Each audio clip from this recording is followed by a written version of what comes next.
寄ってらっしゃい、見てらっしゃい。闇芝居の時間だ。 Olá, senhores e gueixas do meu canal do YouTube, beleza? Como é que vocês estão? Vocês estão de boa? Vocês estão tranquilo? Então tá tudo bem. Primeiramente, recado rápido, recado básico. Segue lá no Insta, eu faço votação para ver qual vídeo vocês querem. E entre China e Camboja, China ganhou. Segundo recado, curte a página do Face, eu faço postagens diárias, curiosidades rápidas, coisas que não dá para ficar postando aqui no canal toda hora. E por último, mas não menos importante, eu vou deixar tanto aqui no card quanto na descrição os últimos vídeos relacionados a esportes, beleza? Assim como a história do beisebol no Japão, que é um negócio muito interessante e recomendo que vocês assistam. E hoje, como vocês estão vendo aqui, hoje nós vamos falar sobre a origem do futebol. E sim, por incrível que pareça, a origem do futebol é da China, assim como praticamente tudo que a gente usa vem de lá. Então, por que com o futebol seria diferente, né? Óbvio que, né, o futebol que a gente assiste na TV não é aquele futebol formado em 200 a.C., né? Porque sofreu uma adaptação britânica, mas o futebol chinês foi o futebol que deu origem ao futebol que nós assistimos hoje em dia. Então é praticamente um pai do futebol, do moderno, enfim. Hoje nós vamos falar sobre o Tsuchu, que em chinês se escreve Cuju, C-U-J-O. E como começou esse Tsuju e como é que foi isso? Bem, não se sabe ao certo o ano exato em que ele foi criado, mas se sabe que ele foi criado durante a dinastia Han, que foi a dinastia mais rica da China, né? E a dinastia mais próspera. Mas ele não foi criado inicialmente como um esporte. Ele foi criado como um treinamento para a cavalaria do exército da dinastia. Sim, por incrível que pareça, não teve nada a ver com esporte no início. Mas o porquê que isso foi criado, né? Qual o motivo de um monte de homem que anda a cavalo ficar chutando uma bola e correr atrás de quem tem uma bola? Bem, isso, né, se deve ao fato, né, que na percepção, né, de quem criou isso para um treino, criou para ver como que funcionava o trabalho em equipe, o trabalho em equipe e o trabalho psicológico, se a pessoa não vai ser muito mesquinha, se a pessoa não vai querer só tudo para ela, assim como também é necessário um treinamento físico. Afinal, né, tipo, não adianta você ter uma lança e ter uma armadura se você não aguenta correr 1 quilômetro, se você não aguenta, sei lá, o peso da armadura. Enfim, né? Foi mais ou menos que para isso que surgiu inicialmente esse esporte. E sim, já contava com uma bola péssima que era com couro ruim e em vez de era preenchido com penas, então era uma leveza só e estourava constantemente, enfim. Algum tempo se passou e isso começou a se popularizar com as pessoas ricas, com as pessoas que tinham dinheiro para pagar para ver esse treino, que para elas era um esporte, que acabou virando esporte. E com isso elas, às vezes, né, até fazia um jogo, fazia um treino para ver como é que era, se gostava. E conforme isso, né, fazia um treino, saía, levava para outra pessoa, comentava boca a boca. Até que começou a crescer a popularidade, né, do Tsuju na China, na dinastia Han. Só que estava indo muito lento essa popularidade. E a popularidade aumentou assim que o imperador Wuji começou a jogar e ele começou a participar disso. Só que ele acabou notando que faltavam algumas coisas, que faltavam algumas regras, porque aquilo estava uma bagunça. Então ele já definiu que usar as mãos eram proibidos e que tinha que ficar apenas com os pés chutando e, enfim, você podia fazer o que você quisesse, contanto que você não necessitasse e não usasse as mãos. E também ele criou, entre aspas, né, um estilo de gol que eu não consegui achar nenhuma referência aqui, mas pelo que eu li eram algumas colunas de bambu que tinham mais ou menos umas meia-lua, alguns metros, acho que uns 2 metros acima do chão, né? Acima do nível do chão. E quem acertasse a bola nesses lugares marcava um ponto. Mas, como eu já havia dito, né, como essas bolas eram ruins, com couro ruim e era com pena, então era um negócio que era muito leve e estourava fácil, vou repetindo aqui. Então era meio que difícil ficar marcando ponto. Então muitas ideias foram discutidas, até que quando a dinastia Tang assumiu o poder, eles decidiram renovar e reinventar algumas coisas, como por exemplo a bola, que ela deixou de ser usada, né, um couro ruim com penas, para ser usado com 2 camadas de couro, uma camada de pano para ficar um pouquinho mais pesado, e em vez de penas foi substituído pelo ar. Como que eles enchiam, eu não sei. E também o Gol, né, como vocês estão vendo aí, agora já tinha um formato, ele já tinha tela, ele ainda assim, né, tinha uma distância do chão, mas dessa vez ele tinha um buraco aí no meio e ficava literalmente no meio do campo, e ficava agora mais fácil de saber quem fez o gol e ficava muito melhor de chutar a bola para fazer um gol, já que a bola já oferecia um certo peso e já dava para encher de bicuda, já pelo menos na época, né?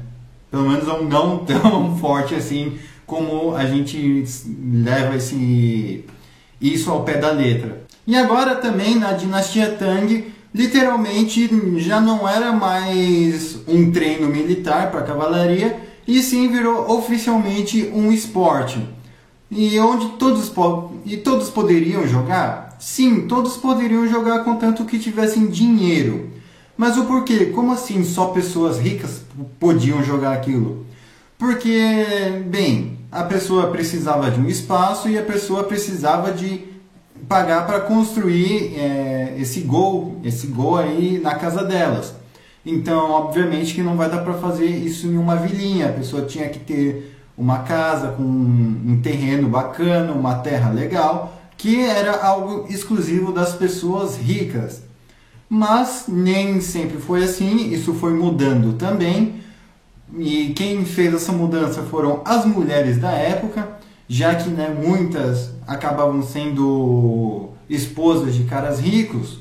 Para elas não fazia diferença, mas as mulheres que eram casadas com pessoas pobres e os maridos não tinham esse direito de jogar, então elas acabavam se reunindo, treinando com o que dava e desafiando essas pessoas ricas em troca, né, de eles construírem um campo na vila ali. Enfim, não sei, não foi falado, né, exatamente como que elas conseguiam ganhar essas recompensas, não faço a mínima ideia, mas isso de fato foi registrado, como vocês estão vendo aí, existem até mesmo pinturas de mulheres fazendo umas embaixadinhas aí.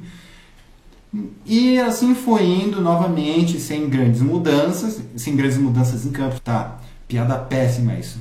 Até que chegou o Tsuzu, chegou em seu ápice na dinastia Song, onde pessoas pobres, classes médias, ricas, soldados, imperadores, fazendeiros, enfim, todo mundo já tinha direito a esse jogo, e isso meio que já estava oficializado como um jogo. E com isso, né, obviamente, essa dinastia também começou a fazer dinheiro com isso. Mas como que eles faziam dinheiro com isso? Eles pegavam jogadores mais experientes, né, e investiam nesse jogador experiente para esse cara criar um time,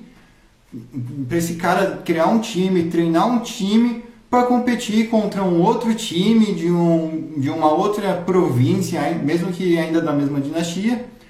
E bem, e assim foi indo, e assim foi fazendo esse comércio, né, onde pessoas também poderiam começar a fazer apostas em time. Imagina, você, sei lá, nos anos 800 fazendo uma aposta, apostar aqui no Mengão, apostar aqui no São Paulo, apostar aqui no Palmeiras. Então, até hoje em dia, né, tem apostas em jogos, né, mas, né, não sei como isso funciona. Também não é não é meu mundo, então, enfim. Mas isso foi movimentando e acabaram criando, né, duas categorias, dizemos assim, pro Tsuju, que a primeira delas é a Zitsu, que era mais um jogo esportivo, um jogo amistoso, sem perder a amizade, era mais uma apresentação na realidade, né?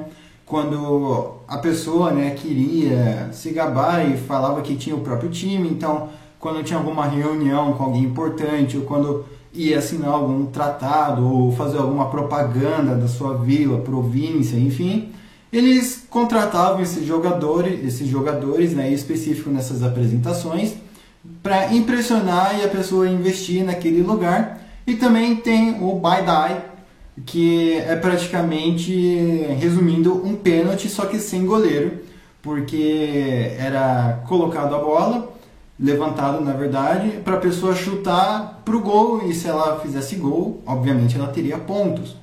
E além disso também foram incrementadas novas regras, em que se o jogador machucasse o outro propositalmente, iriam ser descontados pontos dele, e esses pontos descontados iam para o jogador do time adversário. Então aí já temos falta, só faltam os cartões, que ainda acho que não foram inventados, né? Ou vai saber, né? Infelizmente, nem tudo são flores. Com o declínio da dinastia Song e o crescimento da dinastia Ming, o Tsuju acabou entrando em declínio também. Por quê? Porque a dinastia Ming, ela não era mais uma dinastia presa no passado, entre aspas. Era uma dinastia expansionista, não que as outras também não tenham sido.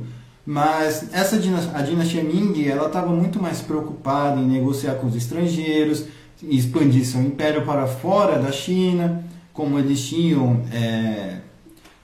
estados fantoches até mesmo na Indonésia. Então, e com isso o esporte já não foi sendo mais prioridade. A prioridade no momento era guerra, era negociação, eram outras coisas. O esporte acabou ficando de lado. Durante a dinastia Qing não se tem registros sobre esse esporte.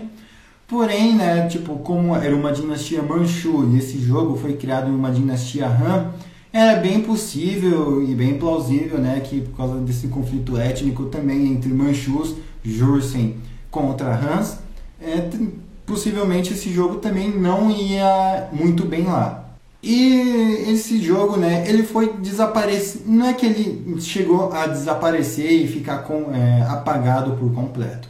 Ele ficou por muito tempo ofuscado, até mesmo na própria China, até mesmo nos governos republicanos, de 1911, 1950, até que recentemente, né, digo recentemente um pouco para trás, né, digamos assim, acho que quando o jogador Kaká estava no seu ápice, né, quando ele foi na China também, quando ele estava fazendo uma turnê na China, ele acabou até mesmo realizando uma partida desse jogo com as roupas tradicionais da época. Mas enfim, essa foi a história da origem do futebol, pelo menos, né, do pai do futebol, dizemos assim, ou do que viria a ser o futebol moderno também. Eu espero que vocês tenham gostado desse vídeo. Não se esqueçam de se inscrever, compartilhar o vídeo, o canal também, seguir lá no Insta, curtir a página do Face. Falou e fui!